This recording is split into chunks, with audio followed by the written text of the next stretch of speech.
I am a teacher by trade.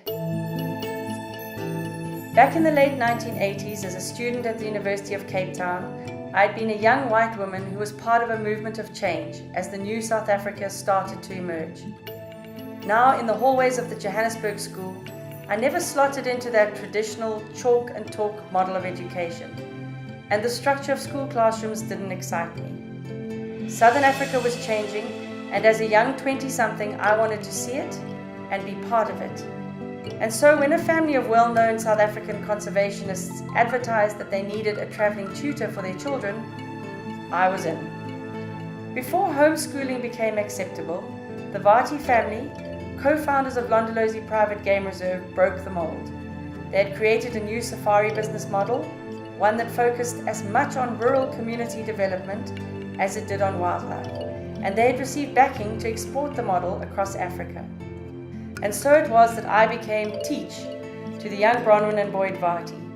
We ditched the old textbooks and chalkboards and immersed ourselves in wonder-filled learning. We found ourselves learning algebra on the plains of the Serengeti with millions of wildebeest, and then Ngorongoro Crater became our background. History was a 6-week live-in experience with the Maasai people in Kenya, and we raised orphan leopards and studied microorganisms in the Zambezi River. We swam with turtles off the coast of Zanzibar, and geography was 3 months navigating our way alone through India. All of this was privileged, of course, but we got to see the world and its people. We slept in tents, under stars, we got malaria, we were stranded on remote dirt runways, we saw beauty, and we also saw poverty.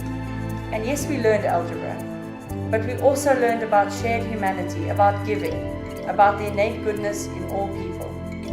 And as I look back at those amazing years and our exposure to people from all walks of life, I realize now that I learned 2 enduring lessons as a person and especially as a teacher. Everyone deserves access to learning, and that dream is possible now because of technology that gives us access. And learning is so much better when it is wonderful and the classroom is whatever is around you.